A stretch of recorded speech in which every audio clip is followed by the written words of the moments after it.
Hare Krishna Prabhuji. Hare Krishna Prabhuji. Hare Krishna.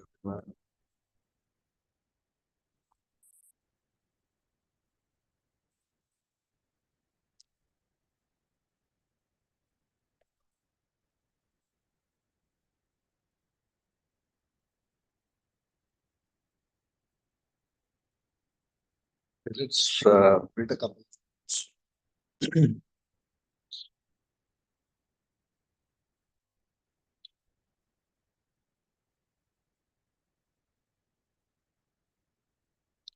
Okay, let's start with the prayers in the meanwhile, while we're waiting for the others to join. I'm not sure how many will join today because today's class we moved from yesterday. Not sure how many are able to accommodate the change in schedule. Om Namo Bhagavate Vasudevaya. Om Namo Bhagavate Vasudevaya. Om Namo Bhagavate Vasudevaya. Narayanam Namaskritya Naram Chaiva Naruttamam Devim Saraswatam Vyasam Tato Jayamudiraye Nashtaprayeshu Bhadreshu Nityam Bhagavata Sevaya Bhagavati Uttama Shloke Bhaktir Bhavati Naishtiki Krishnaya Vasudevaya Devaki Nandanaya Cha Nandagopakumaraya Govindaya Namo Namaha Om Ajnanatimirandhasya Jnananjanachadakaya Chakshurunmilitam Yena Tasmai Shri Gurave Namaha Sri Chaitanya Manobhishtam Stapitam Yena Bhutale Swayam Rupaha Kadamayyam Dadati Supadantikam Vandeham Shri Guroho Shri Yuta Padakamalam Shri Gurun Vaishnavamscha Shri Rupam Sagrajatam Sagana Raghunathanvitam Tam Sajivam Sadvaitam Savadutam Parjana Sahitam Krishna Chaitanya Devam Sri Radha Krishna Padan Sagana Lita Shri Vishakhanvitamscha He Krishna Karuna Sindhu Dinabandhu Jagatpate Gopesha Gopika Kanta Radha Kanta Namostate Taptakanchana Gaurangi Radhe Vrindavaneshwari Vishibhanusute Devi Pranamami Haripriye Vancha Kalpa Tarubhyascha Kripa Sindhubhya Vacha Patitanam Pavanebhyo Vaishnavebhyo Namo Namaha Jai Shri Krishna Chaitanya Prabhu Nityananda Shri Advaita Gadadhara Shivasadi Gaur Bhakta Vrinda Hare Krishna Krishna Krishna Hare Hare Hare Rama Rama Rama Hare Hare Om Vishnupadaya Krishna Parishthaya Bhutale Shrimati Raghunath Swami Namane Namaha Om Vishnupadaya Krishna Parishthaya Bhutale Shrimati Bhaktivedanta Swami Namane Namaste Saraswati Devi Gauravani Paricharane Shesha Nivari Paschata Deshtare Tam Karoti Vachalam Pangam Lankayate Girim Yatrapata Mahamande Shri Gurum Dintaranam Paramananda Madhavam Shri Chaitanya Ishwar Hari Om Tat Sat Hare Krishna. So thank you for those who made it possible to join. I was about to cancel the class, but because I had a Damodar program physically yesterday, and so I adjusted it, the class to today. So thank you for those who make it. My apologies. It was a bit. I think I informed only a couple of days in advance. But anyway, I thought it is best not to just cancel the class altogether, just to try to keep the continuity. But looks like very few, at least so far, have joined, only 4 of you. But never mind. Now that we are together here, and continue our discussion on the Bhagavad. So we are discussing the 7th canto, the divine pastimes of Prahlad and Narasimha. Today we'll be discussing chapter 4. Chapter 4 of the 7th canto is entitled Hiranyakasipu terrorizes the universe. So, not just city, not just country, not just the earth, but the universe. So there were beings in the past, in the previous ages, who could create terror the whole universe. And this chapter is summarizing the kind of torment that Hiranyakasipu created for the whole universe. It's very interesting. So this chapter has two parts. One is the way Hiranyakashipu terrorized, and the second is the extraordinary character of Prahlad Maharaj. So that is also briefly summarized. Of course, Prahlad Maharaj's character and his qualities continue to be discussed across, but the intro to his character in this particular canto is given herein. It's a lot of very nice, beautiful, transcendental adjectives. Discuss that as well. So this whole conversation, I mean, just to remind you, of course, Sukadev Goswami is telling Parikshit Maharaj, but in that conversation, it is Narad Muni explaining this pastime to whom? Anybody remembers? Is it Yudhishthir? Yeah, Yudhishthir Maharaj. Thank you, Amit. Yeah, so Narad Muni is explaining. This happened where? You remember, right? Anyone? Did this question answer happen and in what context? This is after the Lord, or after the Lord cut Shishupal's the head of Shishupal with the Shishupal. Sudarshan Chakra. Good, good. Very nice, very nice. Thank you. Thank you. Amit Prabhu remembers everything because along with the classes, he also studies the Bhagavatam. So he remembers. Yeah, so we all remember because we study. You know, when we hear and it is possible to recollect by hearing, but hearing has to be very absorbing. Usually, hearing is not of the same level of absorption as reading and study. So, anyway, so I'm mentioning this just to encourage everyone to study the Bhagavad. Whether you can study along or not is a different thing, but nonetheless, it's a good idea. So in the previous chapter, chapter 3, we discussed of how Hiranyakashipu was so determined to eliminate Vishnu, thinking as if, Vishnu is an ordinary enemy whom he can kill. Chop off the head of Vishnu and drink his blood and so on and so forth. And he was so determined, he decided that, Brahma can give me the kind of power. I need the power, not muscle power, but I need mystic power. I need some high level benediction. And a kind of benediction that, I will have power over all the devatas and much more. Nobody should be parallel to me. In fact, he wanted that kind of power. The demigods tell Brahma that he wants to be powerful like you and eventually get rid of you and become Brahma and change the laws of the universe. Anyway, Brahmaji is impressed by him. Sometimes you may say, use the word pleased, but not pleased in the sense that, a devotee is pleased by the devotional service or the sincere devotion or efforts of somebody. But seeing his very, very severe austerities, even Brahmaji is amazed. Because nobody has done this kind of austerities earlier. And Brahmaji openly admits to Hiranyakashipu when he comes to him, gives him darshan, sprinkles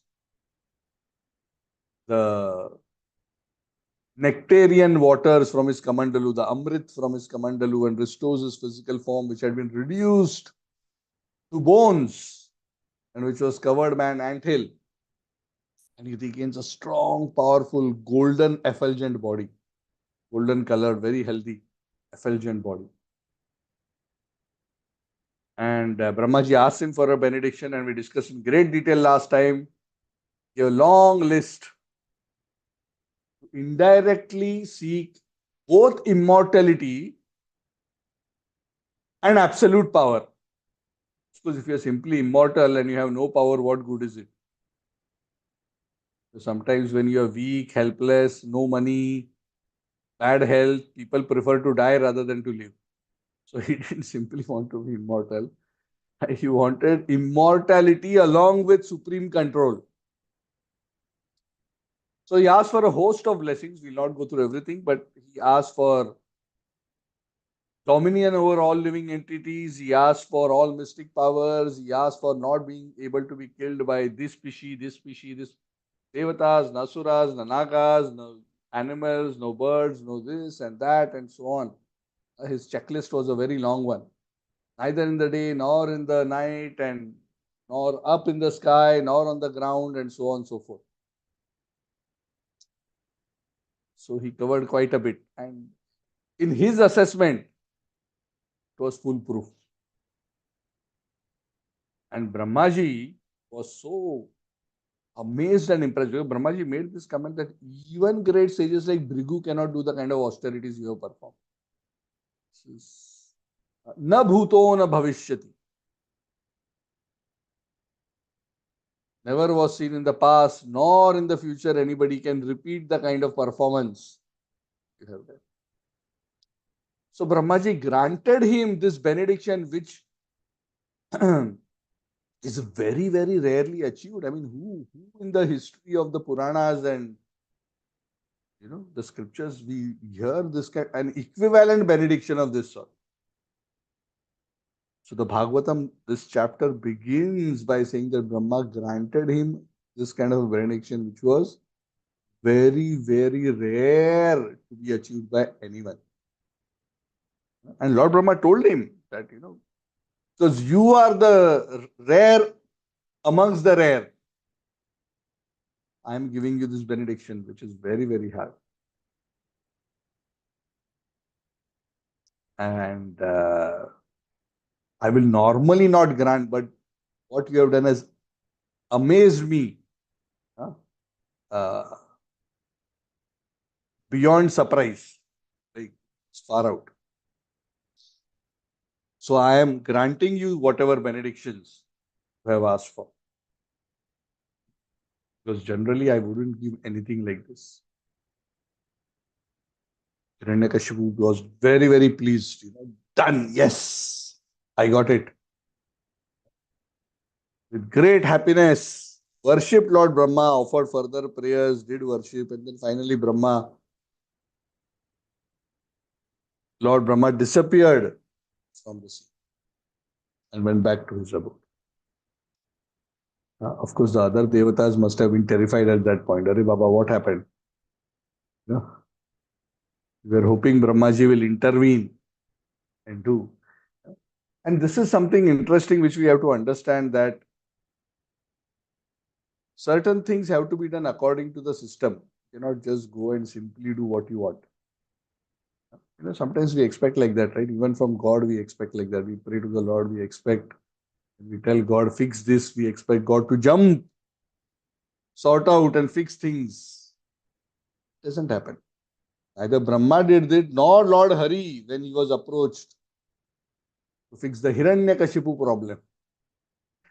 The Lord always says, wait, okay, I agree, this has to be fixed. Time will come when this will be fixed. Even if you directly see, I mean, we are just praying, sitting in our homes, sitting in front of our altars, asking the Lord to fix. Even when the devatas personally with the Lord in front are praying, even at that time the Lord doesn't say, okay, come, I fix it for you now. Snap a finger and done. Demon dead. You can go home now. It doesn't work like that.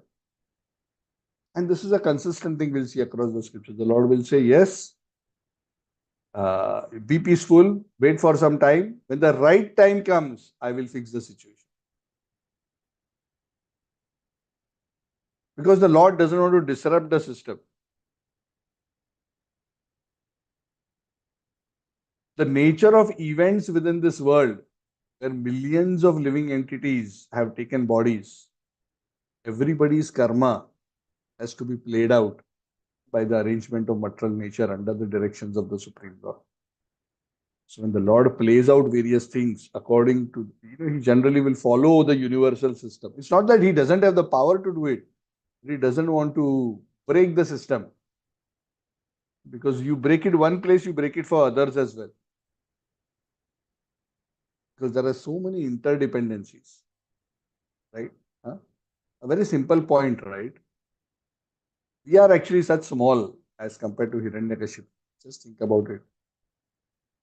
if something were to happen to us way beyond what our karma dictates, then all those who are connected for us will also be negatively impacted, right? When they were not supposed to suffer because it was not in their karma. And we are just very small, insignificant people but when big personalities, they are affected, it affects various things and it disturbs various equilibriums in terms of the various karmic accounts and how the events of this world are supposed to unfold based on the various karmas which are being performed by the various living entities or have been performed by the various. Anyway, so it's complex and usually the Lord will allow the agency of time to take its time to create the right situation where that reactions of those activities will manifest suitably at the right time. So, we as devotees should learn to have some patience. We also cannot expect. Sometimes we see such notorious, evil, sinful people in this world. And we expect why God is not, crushing them instantly. So things take their own time. Anyway, so Hiranyakasipu, after Brahmaji departed, he was just jubilant beyond measure. The Bhagavatam says one thing, though he achieved such great things and though he performed such immense austerities, immediately as soon as he got this benediction, the first thing that came to his mind was the death of his brother and the feeling of revenge towards Vishnu. What does this show? That the heart was not purified. He performed a lot of austerities, but because they were not devotional, selfless austerities, they didn't actually purify his heart. His austerities, he got a benediction, but his heart was not purified. The envy within the heart towards Lord Vishnu did not go. So when Hiranyakashipu comes back to his palace, he says, now it is time to execute my mission, now that I've got all these powers. And because he had such exceptional powers, all mystic powers, ability to control all living entities, he would just go around the universe capturing the various lokas, defeating the presiding deities of various planets, upper, lower, middle, across the whole universe. He subdued, all species, the humans, the Gandharvas, the planets of the great flying Garudas, the planets of the serpents, the Siddhas, the Charanas, the Vidyadharas, the Siddhalokas.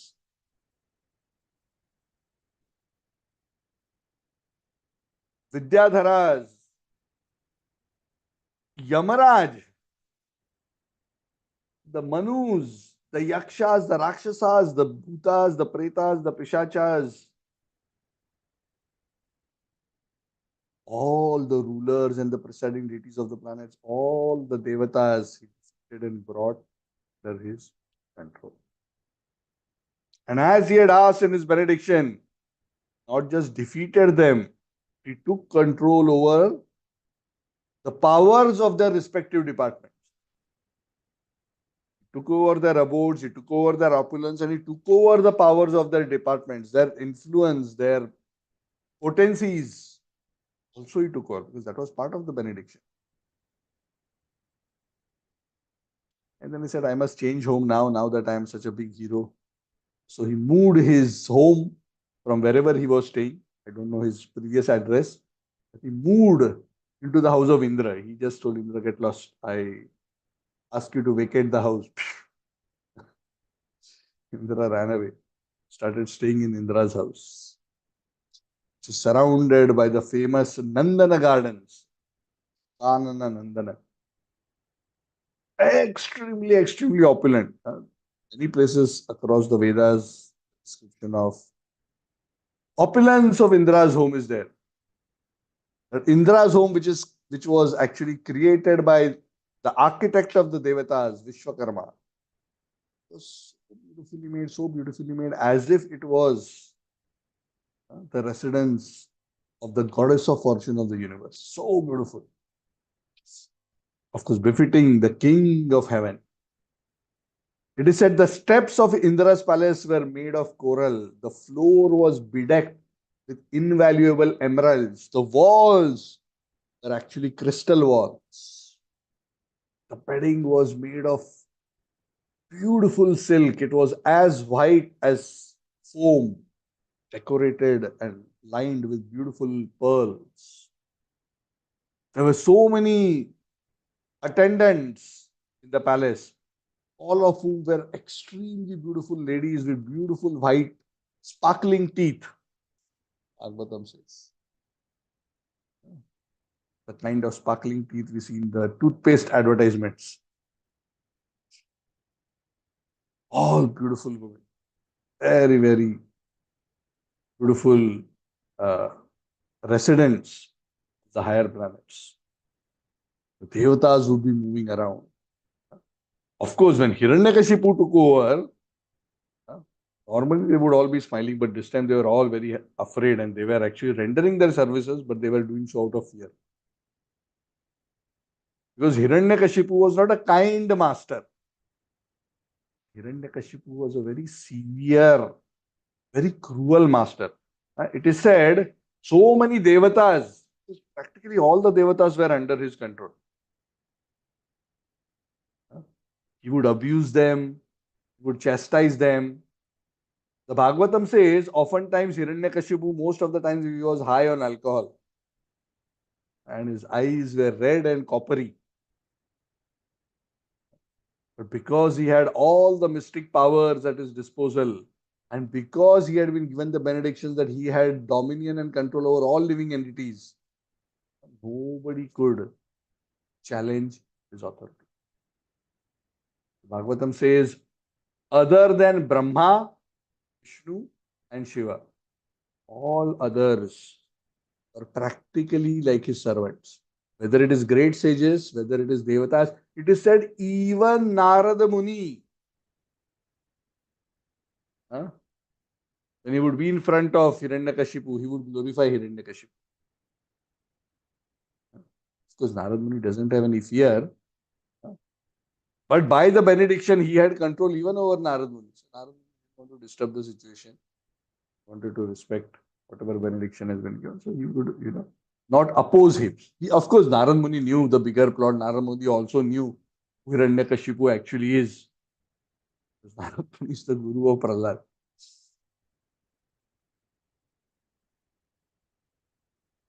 And Narada Muni himself, because Narada Muni is telling this pastime to Yudhishthira, and Narada Muni tells, when and even Gandharvas like Vishwavasu and Tumburu, and the Vidyadharas, Apsaras, the sages, all of us were offering prayers to him, and we were glorifying him. Even when all over the world people would perform the yajnas, according to the Vedic rituals, they would offer the yajna. Idam Indraya, Idam Namama. There would be an offering to Indra. Whatever offerings would be put into the sacrificial fire, through his power, Hiranyakashipu would collect all the offerings himself and not give to any of the devatas. Because he had, through his benediction, got that power to take over the position and opulence of all the devatas. It is said he was such a terror and people were so scared. When I say people, I actually mean deities of the universe, the various powerful devatas who are in charge. Practically, material nature was responding to whatever Hiranyakashipu would ask. The earth, which has 7 islands, the Bhumandal of 7 islands, would deliver grains to Hiranyakashipu even without any farming. Because Prithvi was so afraid. Hiranyakashipu would look at the soil, we would understand, Hari Baba, wants this crop, the crop will grow instantly.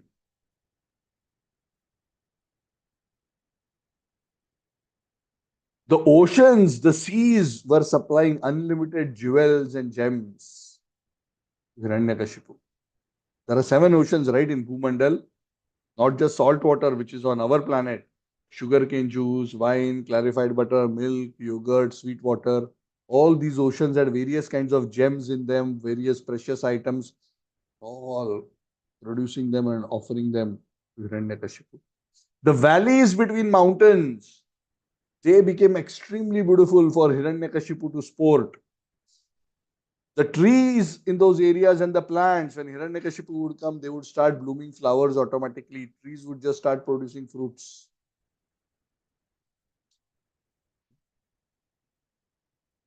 Independent of season, they would produce fruits. Correct? For especially, in India, mango season is usually just summer season is the mango season.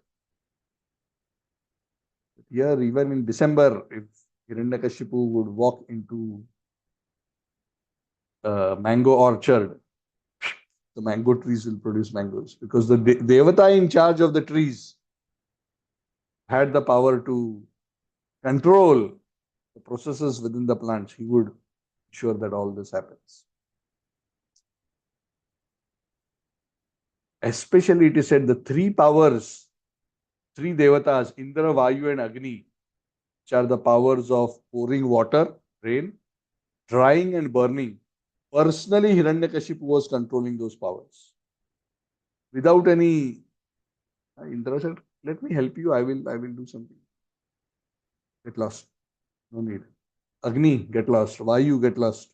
I'm going to control all this because these are very, very powerful forces of nature. Wind, fire, rain, wanted to have direct control over all this. This kind of, almost absolute control. Doesn't this sound almost absolute? Of course, nobody has absolute control other than the Supreme God, but I mean, this is as much as we can possibly imagine. And the Bhagavatam makes a very, very, very important statement at this point. It says, in spite of Hiranyakashipu having this kind of a control in all directions over all people and all powers of nature, and even though he had the ability and facility to enjoy all kinds of sense gratification unlimitedly because of his almost complete dominion over all material aspects, even after this, Hiranyakashipu continued to remain dissatisfied. And the Bhagavatam immediately says, why? Because he had not controlled his senses. Instead of controlling his senses, he had become the servant of his senses. Happiness and peace comes through satisfaction, not through continuous greed. He whose heart burns with lust and greed and who continuously is in the mode of consumption and sense gratification across the various senses, people think that that is the path to happiness. No, that is the path to agitated mind. That is not the path to happiness. Krishna says this in the Bhagavad Gita also. Ashantasya kuto sukham. Nasti buddhir ayuktasya nacha ayuktasya bhavana.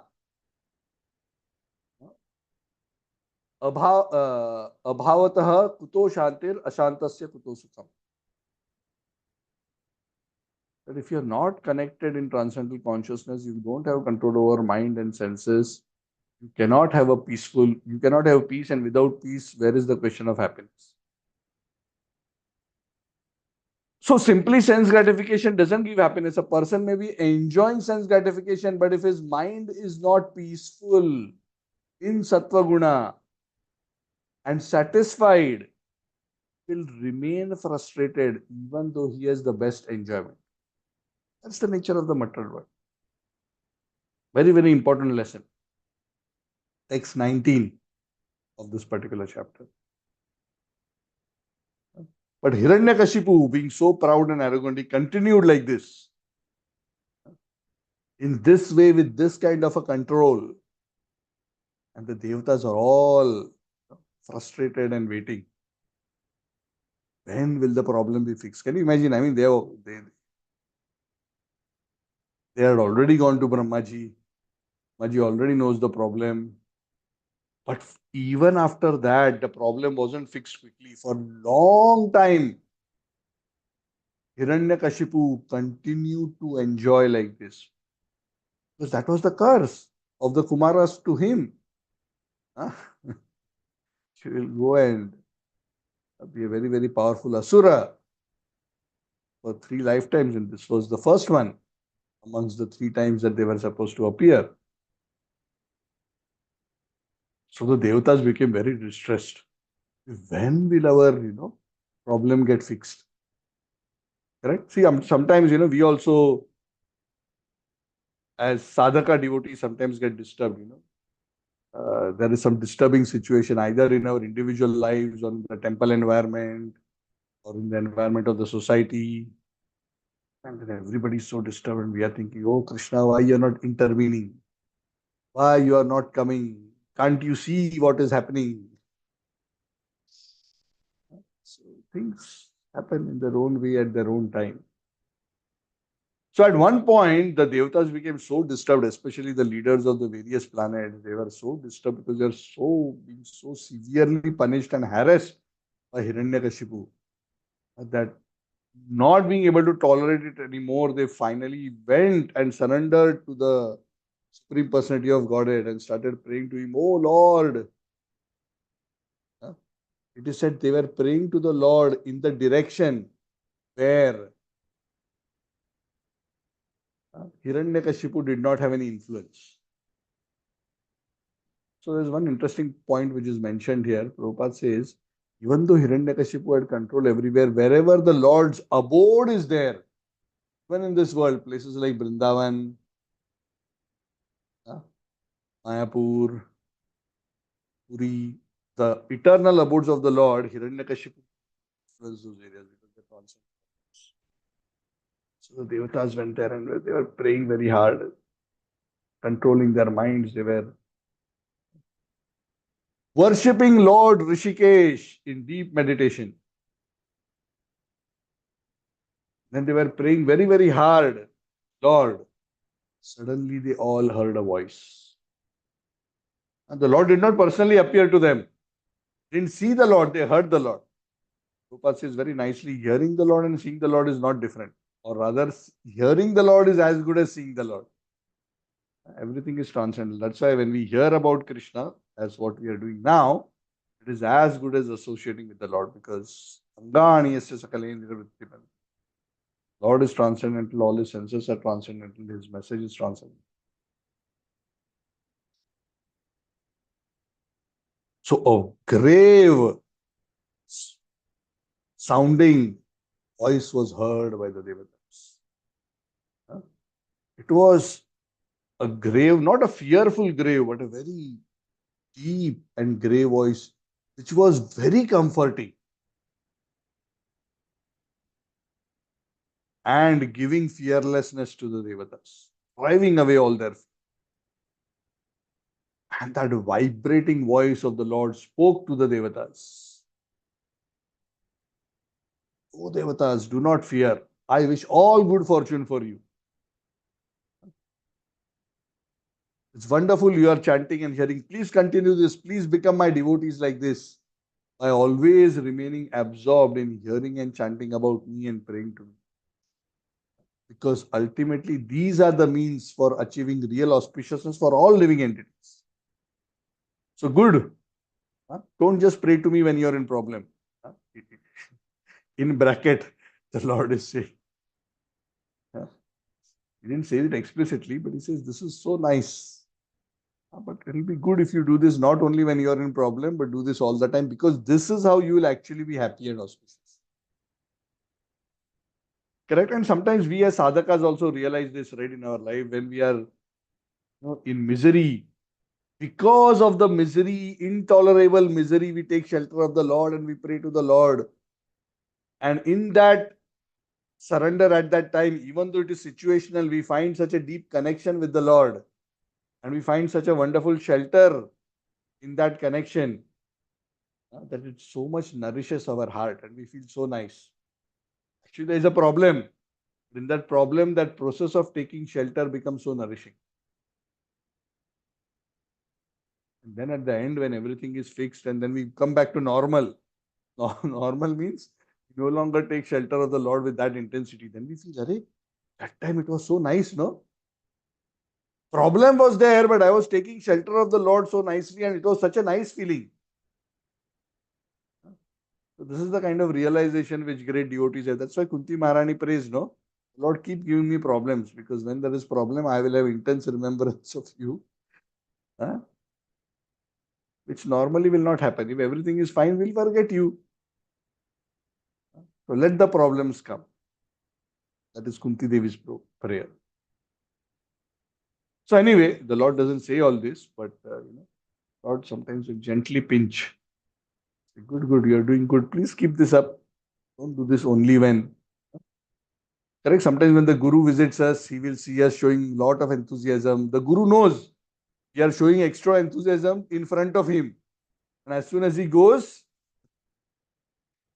all our enthusiasm will disappear. We will not be, regular. All our early morning chanting will disappear. It has come only to show to the Guru. Huh? The Guru will tell us, very good, whatever you are doing now in front of me, please continue it in my absence also. And anyway, so after speaking like this to the Devatas, the Lord says, oh yes, as far as your actual reason for praying to me, coming to that topic, this is the voice Devatas are hearing. I know all about the activities of Hiranyakasipu, and very soon I will stop them. You have to wait patiently. Don't expect snap fix. I'm aware. I'm going to fix it, but you have to wait. And remain patient. Don't be impatient. Then he tells them that when a living entity becomes envious to the Devatas, to the Supreme Lord, to the Vedas, which are the givers of all knowledge, to cows, to the Vaishnavas, and ultimately to me, the Supreme Personality of Godhead, he, as well as his entire community, his entire civilization, is destroyed and decimated. And that will happen very quickly. Of course, very quickly in terms of universal time, not necessarily in minutes. And then he tells something specific to the Devatas to give them an idea of when this will happen. He says, when this Hiranyakashipu troubles his own son Prahlad, is practically the greatest amongst the devotees, who's very peaceful, very devoted, very sober, without any enemies.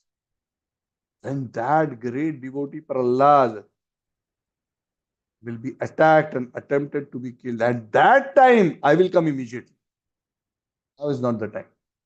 And that time, don't doubt, don't bother or worry about the benedictions that Brahma have come. I know how to work around them. That problem you leave to me.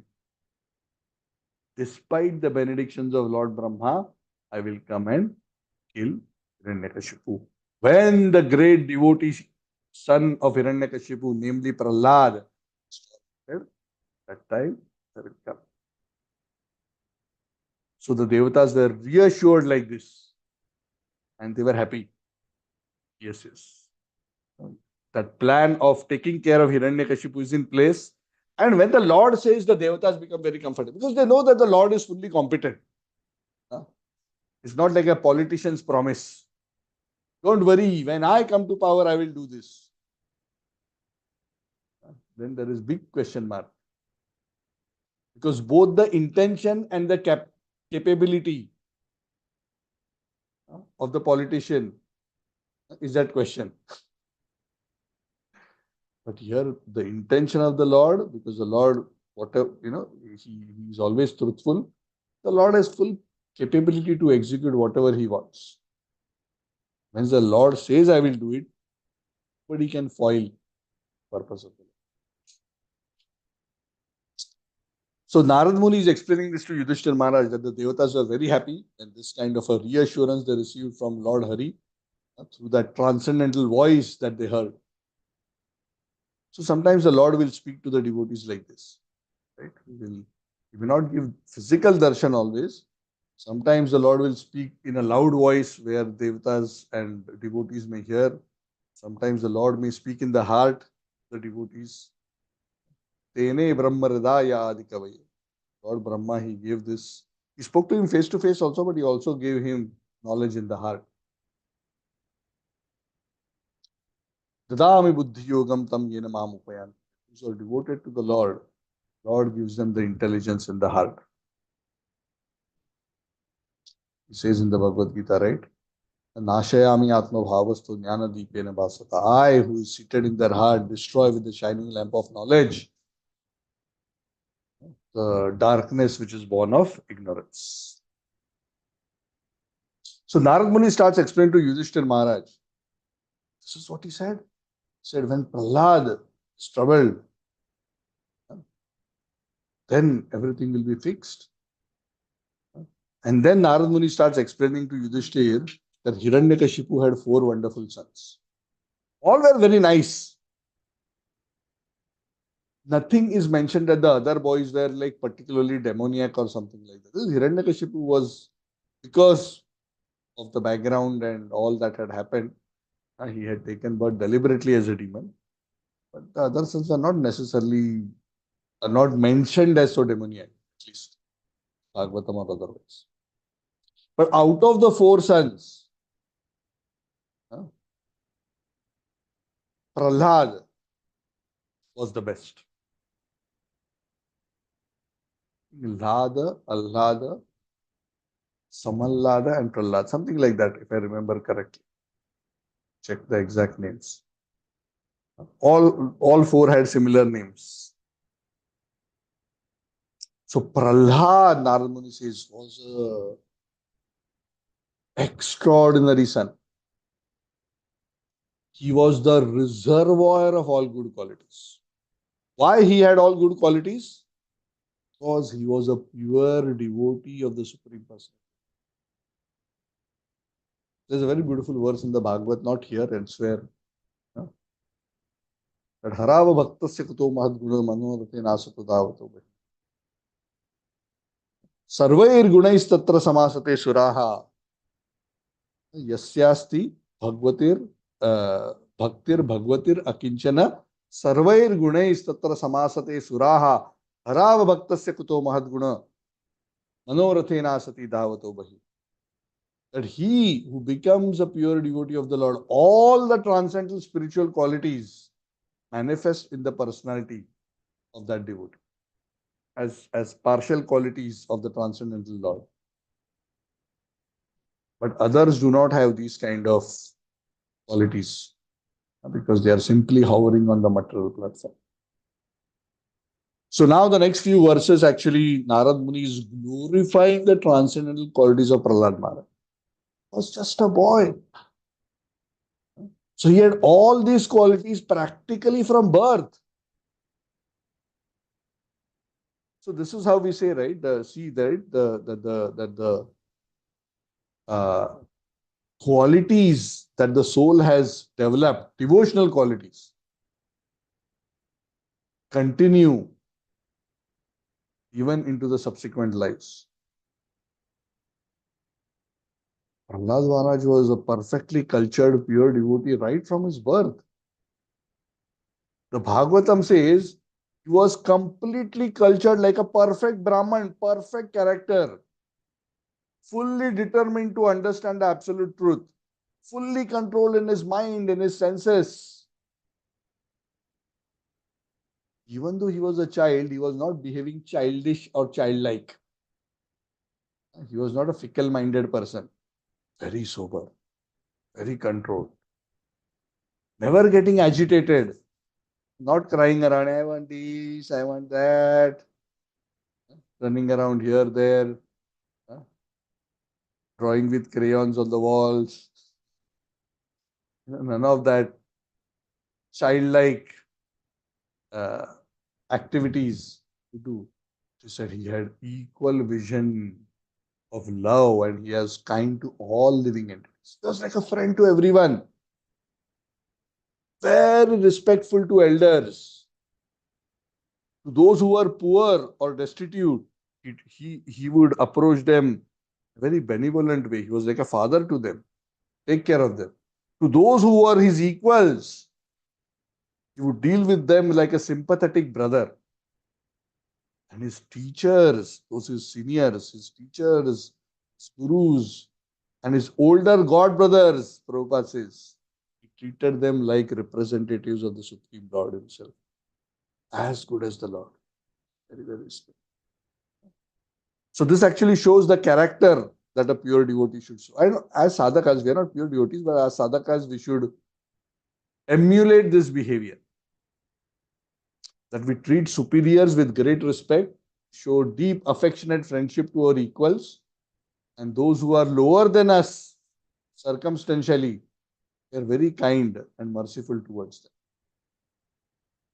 He had no false pride because he clearly understood each one is a part and parcel of the Supreme.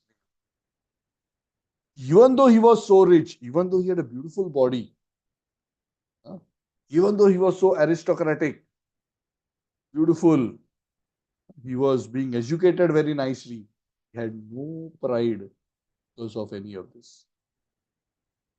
For those who are not very advanced or purified, when they have too much Janma, Aishwarya, Shruta and Shri, it spoils their intelligence. Bhagavatam says, right? Janmaishwarya Shruta Shri bhi edamanam madappuman naiva arhati avidatum am akinchana gocharam. Mother Kunti says, O Krishna, those who are born in a high family, those who have a lot of beauty, very learned, they become intoxicated with false pride. And because of that intoxication of a sense of importance of themselves as somebody, something great, they are unable to call out your names with devotion and surrender. Naiva arhati abhidatum tvam akinchana gochara. So everything is spoiled, right? That's why sometimes for sadhakas like us, the Lord will not give extraordinary opulence. Sometimes you may ask. The Lord will say, no, Baba, I know better than you. If I give you and make you opulent, if I make you very beautiful, if I give you lot of name and fame, it will actually turn out to be a curse for you. Because you will no longer feel dependence on me. You will no longer be able to call out my name helplessly. How will you make spiritual progress? Everything will be finished. But Prahlad was not affected. Those who are truly great devotees are not affected by all these things. So Prahlad was such a great devotee. Even though he was born in the family of Asura, he was not an Asura. He was a great devotee of Lord Vishnu. That's why the definition of Asura is not about one who is born in a particular family. Vishnu Bhakta Smrta Daiva Asura Tad Vipareya. Those who are devotees of Vishnu are Suras. And those who are opposed to Vishnu are Asuras. Asuras are generally envious of the Vaishnavas, but Prabhupada Maharaj was greatly devoted to the Vaishnavas. Always so peaceful, so composed in mind. Even when he would be put into danger, which very soon his father will put him into various kinds of danger, he will not be agitated. Now, this is a very practical way of seeing how advanced a person is. It's easy when we go, to a class, nice dhoti kurta, we show as if we are very composed and everything.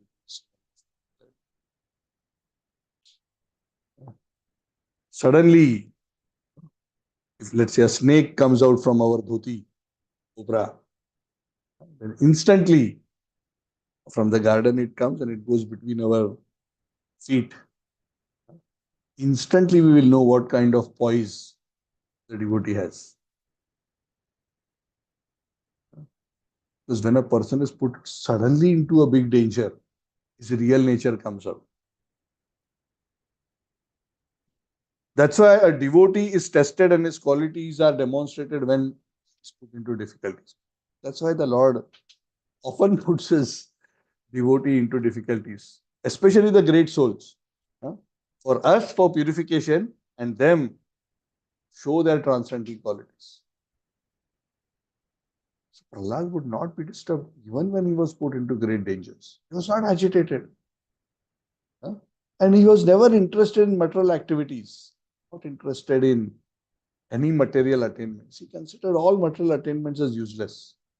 He was totally devoid of any material desires. He had controlled his mind, senses, no lust. His mind and determination were fixed in devotional service. Perfect example of a very well established, peaceful, ideal character Vaishnav, Prahlad. So much so that his example has become a benchmark for eternity. Bhakta Prahlad. What is the standard of being a Bhakta? Prahlad. Prahlad is the standard. That is the benchmark, correct? As good a devotee as is that Pakka benchmark. And that's what Narad Muni is telling Yudhishthira Maharaj. That the qualities of Prahlad are glorified even to this days, not just by ordinary people. He is considered the standard in terms of devotional character even by great saints. Because he is displaying qualities of the Supreme Personality of Godhead, which are manifested in the heart of the pure devotees. And wherever and whenever there is a discourse on devotion and devotees, even amongst the demons, if they at all discuss about the Lord, what to speak of when devotees are discussing about the Lord? The topic of Prahlad will be mentioned because he's such an extraordinary personality and character that it is not possible to not mention him when devotion and devotional service is discussed. Narad Muni is saying this about his own disciple. That's why even Lord Chaitanya, he would quote and love to hear and discuss about Prahlad and Dhruva. Very excited. Yes. So Narad Muni further glorifies Prahlad in front of Yudhishthira. This is all these qualities he showed right from his childhood. He was never interested in frivolous play. Indeed, all the other boys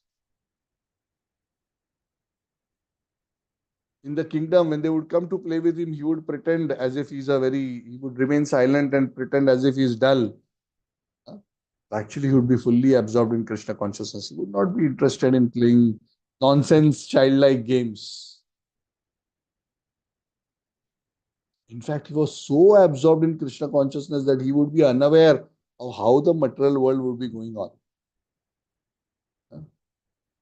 He would be so absorbed in Krishna, he would sometimes become ecstatic in love of the Lord. He would sometimes dance, sometimes cry, and people around him would wonder, what happened to him? Why is he simply crying? Why is he suddenly dancing? Suddenly the hair is standing on end. That kind of absorption he had in the Lord. Sometimes the Lord personally would come and touch him. Nobody would be able to see. He could feel the loving touch of the Lord and would go into ecstasy. And he would show bodily transformations. He was so absorbed in the spiritual platform, it is said that he himself didn't understand how his various bodily functions were going on, what was happening in the world around him. Time to time, he would laugh, cry, roll on the ground, dance. Sometimes he would start singing loudly. Sometimes, feeling intense separation from the Lord, he would call out great anxiety to the Lord. Hare Krishna, Hare Krishna, Krishna Krishna, Hare Hare, Hare Rama, Hare Rama, Rama Rama, Hare Hare. With tears gliding down his cheeks and his hair standing up.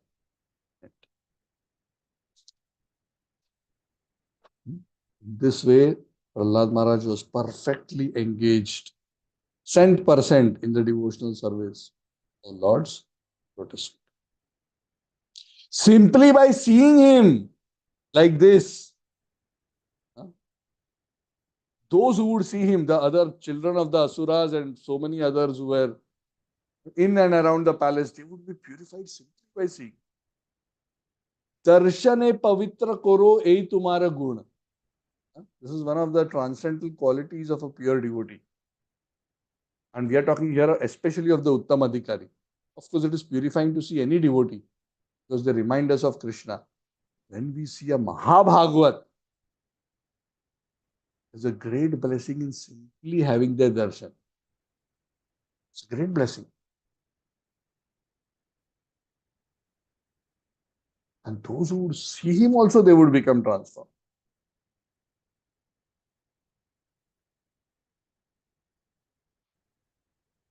And then Narad Muni says, and this devotee Prahlad, oh Yudhishthira Maharaj, please understand, the Lord said, no, the son who will be tormented, then the Lord will appear. This son Prahlad was tormented. This great saintly devotee son Prahlad was tormented by Hiranyakasipu. And Yudhishthira Maharaj is shocked. Maybe yes, because he just heard about the wonderful character of Prahlad. I mean, when we hear the parents punishing a naughty child, that is not news. Correct? Parents will chastise and punish naughty children. We all have punished our children when they have become naughty. See, this character, how can a person of this character be punished? Even by Hiranyakashipu? He's never creating any ruckus, he's not creating trouble, he's so loving, he's so respectful.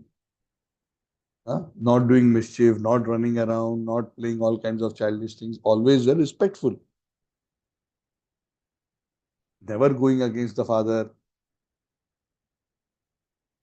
Such a pure-hearted, great soul, devotee. Why would Hiranyakashipu be upset and want to kill him? When the child becomes disobedient, normally the parents are always very affectionate to the children. Even when the children become disobedient, Prahlad would have never become disobedient. But even if they had become disobedient, the parents punish not out of anger, but out of love.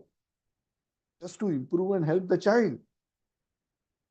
And this kind of a child, Prahlad, why would Hiranyakashipu do something like this? For a son like this, I am very curious to know, O Narad Muni. Please explain to me how it was possible for Hiranyakashipu to be violent to the point of trying to kill a small child like Prahlad had such an extraordinary character. This kind of this thought that this can even happen is I am not able to reconcile. How an affectionate father, and I'm sure he would be affectionate to his son, and especially affectionate to such a obedient son. I cannot fathom why Hiranyakashipu would have attempted to kill him.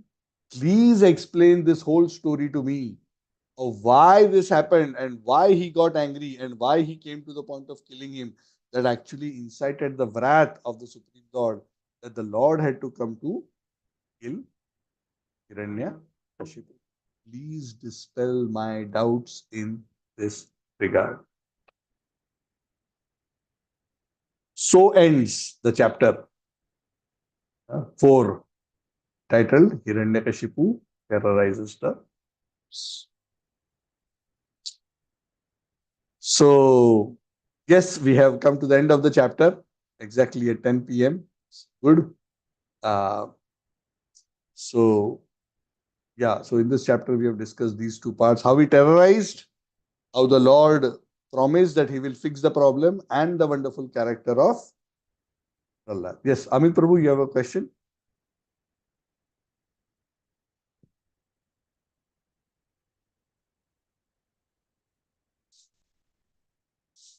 Amit, want to ask? I see your hand raised.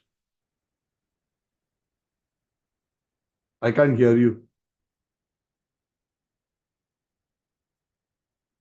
Even though you are unmuted, voice is not coming through. Maybe you want to type the question, you can type it. Meanwhile, if anybody else has any question, they can ask question, comment. Yeah, Tarun Prabhu? Yeah, please go ahead.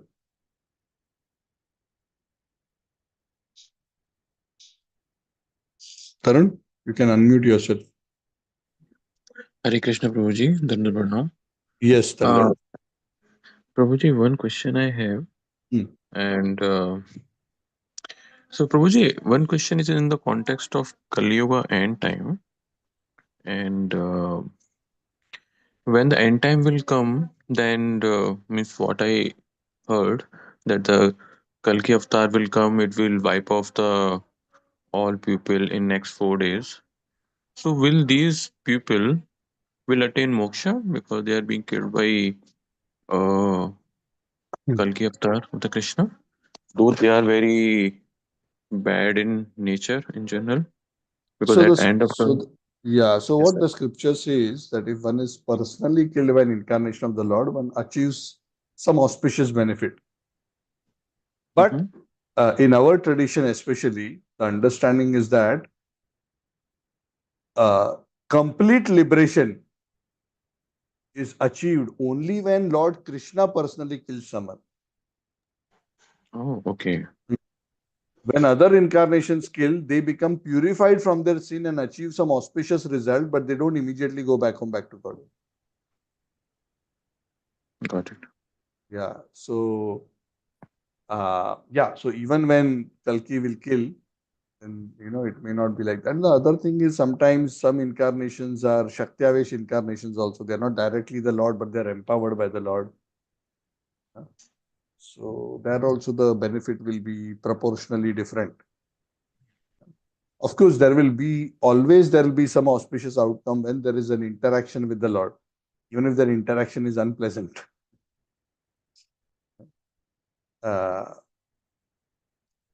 of course, when one is killed by the incarnation of the Lord, if that particular living entity is fortunate enough to be absorbed in the thoughts of the Lord at that time, then of course, by virtue of his absorption, he may achieve perfection, not just because of the killing, but by virtue of his absorption. Because absorption at the time of death, irrespective of who kills, one will achieve spiritual perfection. So that part is also there.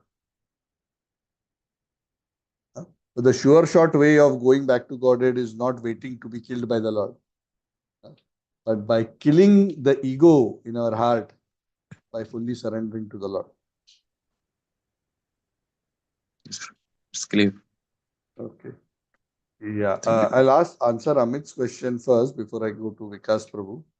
Amit has typed, is there any reference about who Prahlad was in his previous life? So in the Puranas, at certain point, there is a mention of a previous life of Prahlad. Now, it is not very clear whether it is just the immediate previous life or some lives earlier. So I think in Narsingh Purana or one of the Puranas, there is a mention. And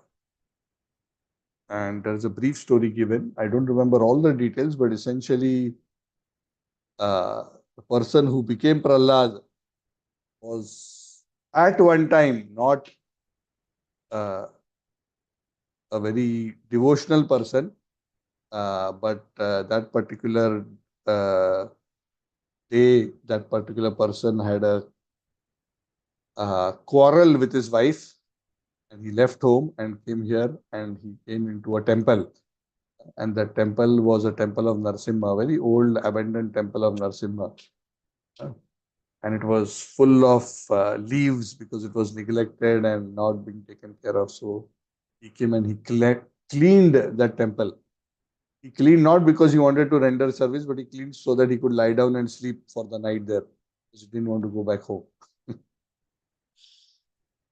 So this episode is mentioned in one of the Puranas, that that temple happened to be the temple of Narsimha.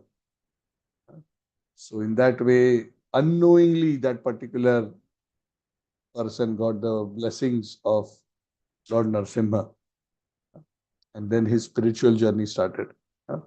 So perhaps that was not necessarily one lifetime before he became Prahlad. Maybe there were many other, just like Narad Muni had 3 lives before he actually became Narad Muni.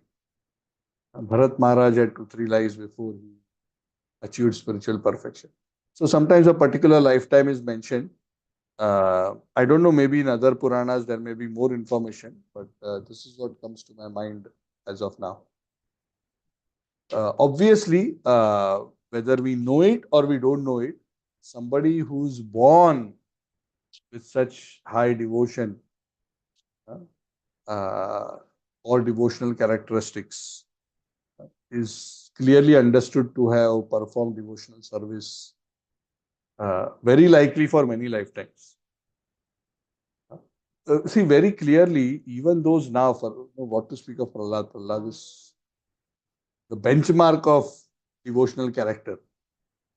But even amongst the devotee community that we see, those whom we see as very, very steady, fixed up, pure-hearted Vaishnavas, very humble, very devoted, great taste in hearing and chanting, it is very, very unlikely that this is their first life, that they just came in contact with Krishna consciousness and became like that. It's practically, I wouldn't say impossible, but it doesn't happen like that.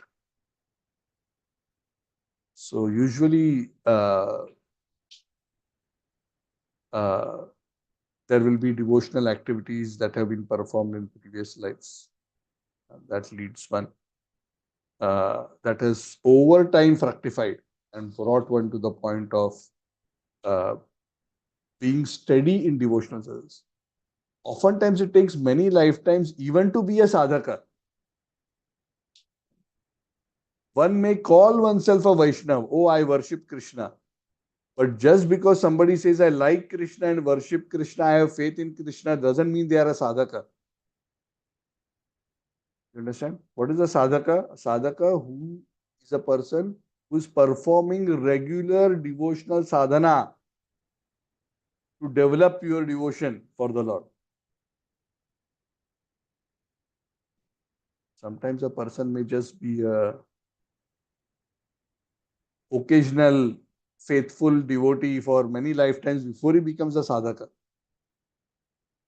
Now all of us here are sadhaka at different levels. Sadhaka may be very advanced, sadhaka may be neophyte, but because all of you are chanting the holy names of the Lord regularly, some of you are already initiated, that means we are all sadhakas. To come to the point of regular sadhana itself is a big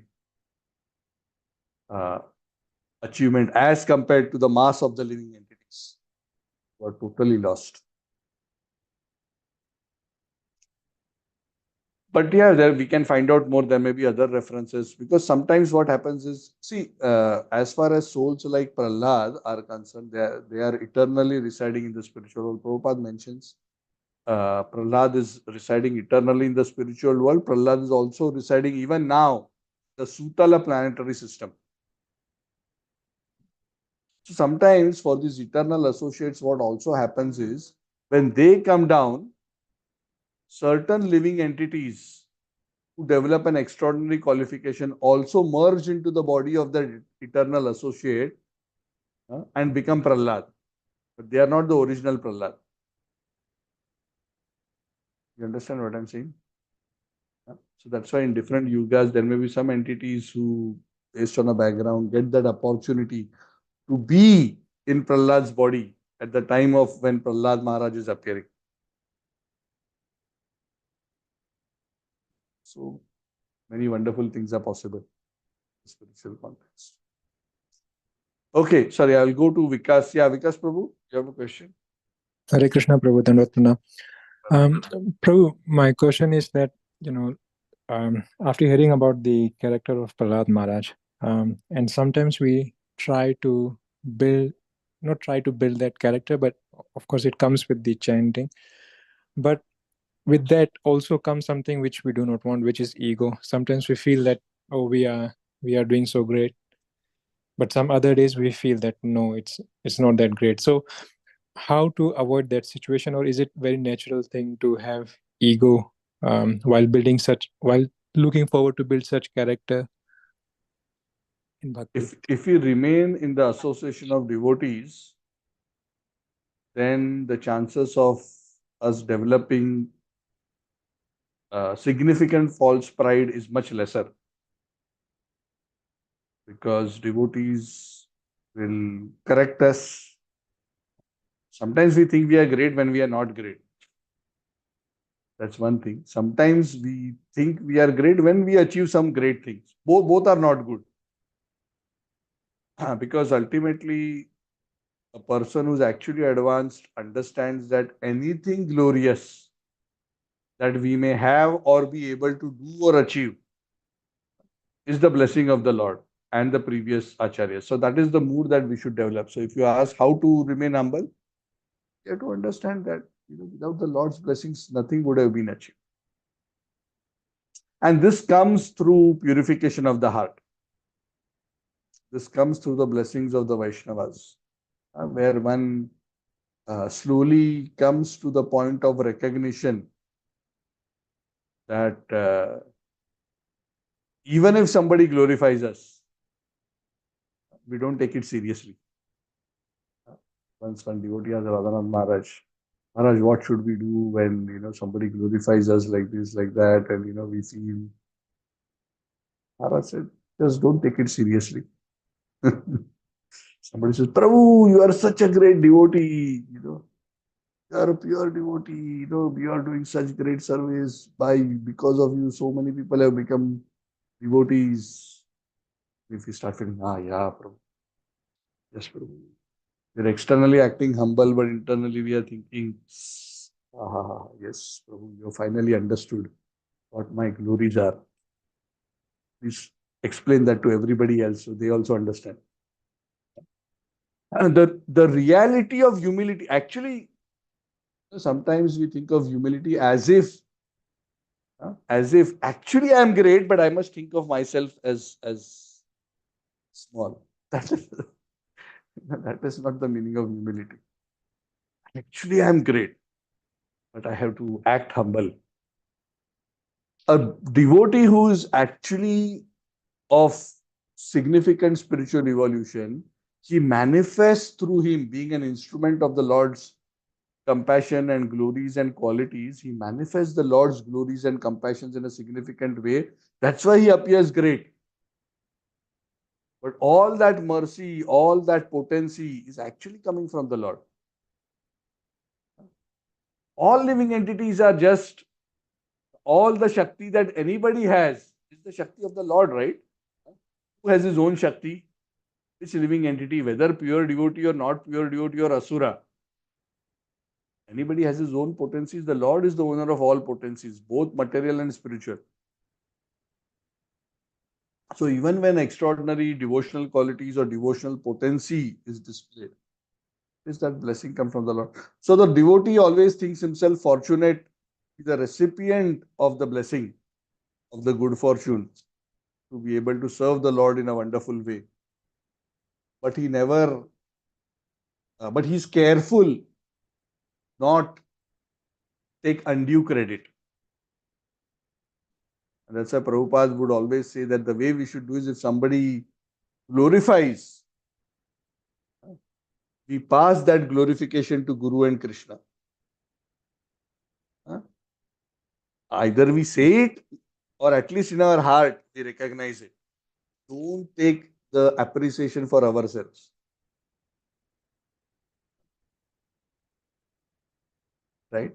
So it is difficult. So it is always safe to remain in the association of devotees. When we are in the association of devotees, then we are regularly hearing and chanting, and we are being guided and corrected. Then even if we happen to stray,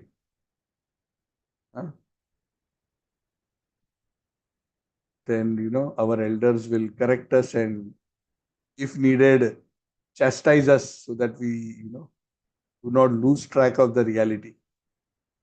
Because one thing is very important for us as devotees to understand. Sometimes we think this thinking of ourselves as great and big as a wonderful pleasure. That is the disease of the conditioned soul. But actually it is not like that. As we become increasingly purified, we come to the point of understanding and appreciating that actually this is a disease. Prabhupada makes a very wonderful statement in Bhagavad Gita purport. I don't remember which purport. He says, very powerful statement. Anybody who is trying to be important, bada admi, a big person, is trying to be important, either in a material or a spiritual sense. Both, not just material, even in a spiritual sense. Spiritual sense, big means, oh, I'm a big devotee, I'm a big authority, I'm a big guru, I'm a big sannyasi, whatever the pride. Sometimes I am a big kirtan player, I'm the best cook, I'm the best pujari, I'm the best. Whatever, pride can come in any way. When a person feels himself important or wants himself feel important in either a material or a spiritual sense, he becomes unable to taste the really sweet taste of devotional service. False pride spoils our ability to taste the nectar of devotional service. Very simple. Straight. It's like throwing sand into sweet rice.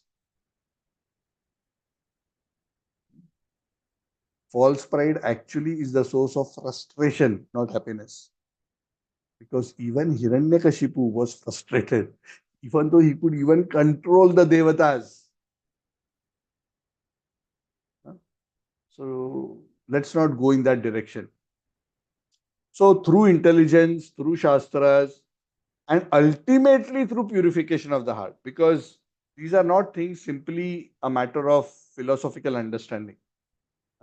Ultimately, when our heart becomes purified, Chetu Darpanamarjanam Bhau Mahadavagni Nirvap, when the heart becomes sufficiently purified, then one manifests the quality Trinadapi Sunichena Tarorapi Sahishnuna Amanina Manadena Kirtaniya Sadahari. Only when one achieves that genuine humility can one always chant the holy name. What that means? If we are proud, we cannot properly chant the holy names. It's the same thing in the other way around. Yes, Vikas Prabhu, where is he? Is he here? Oh, yeah, he's here. Prabhu, I don't know whether I answered your question.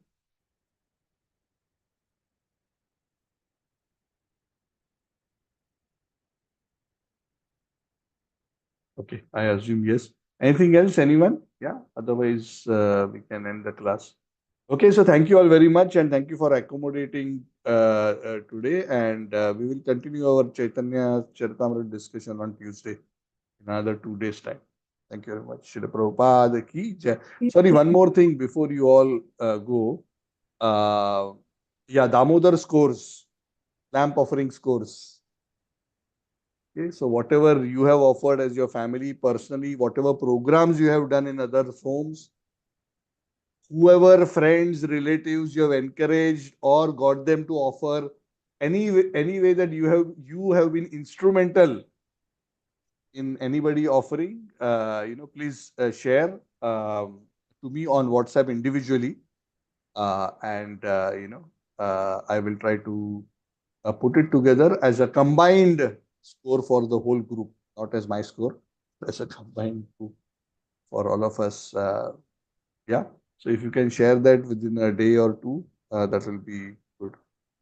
Okay. I'll mention this in the group also, but you can directly WhatsApp me. I just need the number of lamps total across the family. So if you are two of you, for example, Shalini ji and Suraj, you can just give one as a total for your entire family, which will cover you both, your children, and whoever else you have been instrumental. If you have conducted program elsewhere, you have conducted programs in your own home, you have encouraged or inspired others to do in their own homes, try to roll all that up into one number.